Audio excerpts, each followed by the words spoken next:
어젯밤 8시 17분쯤이었습니다. 승객과 승무원 등 모두 267명을 태우고 제주에서 목포로 향하던 대형 여객선이 무인도와 부딪히는 충돌하는 사고가 발생을 했습니다.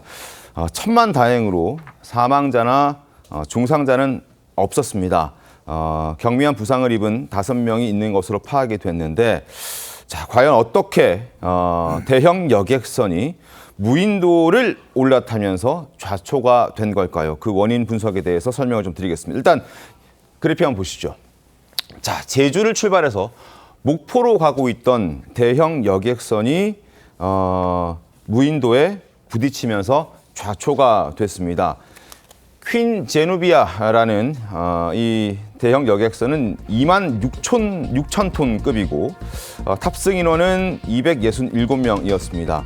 어제 4시 45분에 제주항을 떠났고, 그리고 목포에 도착이 임박해서 8시 17분쯤 지금 좌초 신고가 최초로 접수됐습니다. 전남 신안군의 족도라는 무인도에 좌초됐다라는 신고가 접수됐고, 8시 33분 비상 소집을 실시했고, 해경 경비정이 현장에 도착한 시각은 8시 38분이었습니다.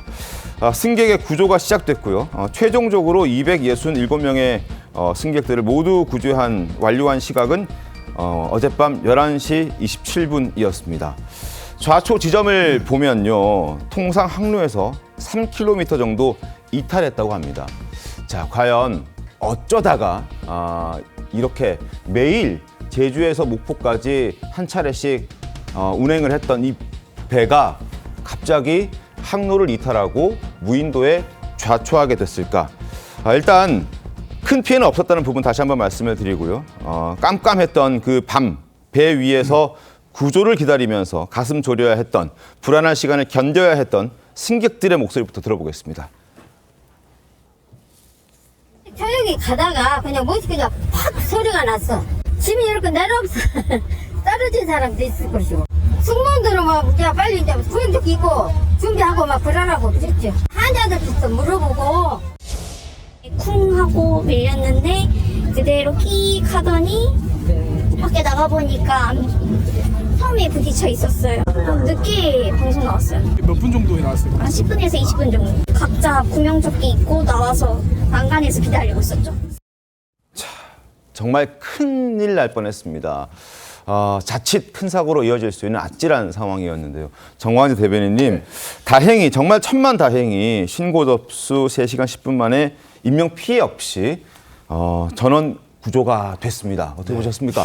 우리가 이런 사건에 접하게 될 때마다 더 놀랄 수밖에 없는 건 비슷한 경험이 있기 때문이죠. 그게 2014년에 있었던 세월호 사건 때문에 그렇습니다. 대한민국 전체에 이 남긴 트라우마가 여전한데, 혹시 뭐 비슷한 사건이 일어나는 것 아닌가라는 것 때문에 어제 뭐 정말 마지막까지 밤잠 설치시면서 사건 경과를 보신 분들이 많은 것 같아요. 그러나 다행히 이게 뭐 배가 크게 파손된 건 아니라고 하죠. 네. 또 일부 경상을 입은 분들은 있지만 나머지 분들이 다 구조가 됐다는 측면에서 정말 다행이다라고 생각이 들고, 이 사고가 왜 일어났는지에 대해서는 보다 면밀한 좀 검증이 필요할 거라고 생각합니다. 네. 왜냐하면 이런 사고에 대해서 정말 그 문제가 뭐였는지를 점검해 보지 않고 그냥 넘어가게 되면 똑같은 사고가 나지 말라는 법이 없잖아요. 네. 이건 정말 이걸 계기로 해서 운행하는 모든 선박, 또 운행하는 선장이라든가 운항사 이런 분들에 대한 교육도 다시 한번 필요하지 않을까 생각해 봤습니다. 알겠습니다. 자, 대형 여객선이 한밤중에 무인도로 돌진해서 섬 위에 이 선체 절반 정도가 무인도를 올라탔다. 지금 덜타앉은 모습 보고 계십니다.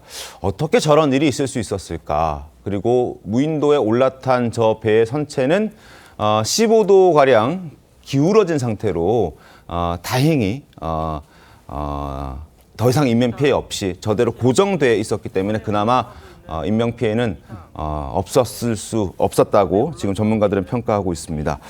뱃머리에서 충격으로 인한 것으로 보이는 구멍도 발견이 됐다는 얘기도 전해지고 있습니다. 그렇다면 어떻게 이 대형 여객선, 26,000톤급의 대형 여객선이 어떻게 섬에 부딪혔을까 의문이 드는데 김상희 평론가님, 네. 일단 당국에서는 운항 과실에 좀 무게를 두고 있는 것 같더군요. 저도 좀 그렇게 보여요. 네. 저 정도의 선박이면은 기본적으로 레이더라든가 초음파 감지 장치라든가, 그러니까 장애물 감지 장치를 가지고 있거든요. 네. 그래서 수중에 있는 지형이라든가, 네. 아니면 물 위에 떠 있는 부유물이라든가 이런 거를 뭐 야간 카메라, 그다음에 초음파 장치 이런 걸로 감지를 하게 돼 있는데, 네. 만약에 그 선장이나 항해사가 정신을 바짝 차리고 있었다면 네. 3km나 벗어나서 저렇게 선체가 반이나 걸터 앉을 정도로 강하게 무인도에 부딪혔을까, 아무리 생각해도 이해할 수가 없는 상황이라서 네. 인재에 해당한다라고 보여지는 게 저의 기본적인 뭐 추측입니다. 네. 해경에서는 배가 방향 전환을 제때 하지 않았기 때문에 이런 참사가 벌어졌다라는 겁니다. 일단 지금까지 조사된 바에 따르면 선장이나 운항사가 술을 마신 것 같진 않다라는 얘기가 나오고 있고요. 자동 함법 장치에 의존하지 않았다. 그렇다면 누군가는 딴짓을 했다는 이야기일 텐데 관련 조사가 제대로 이루어지기를 바라겠고 그 조사 결과도 저희가 기다려보도록 하겠습니다.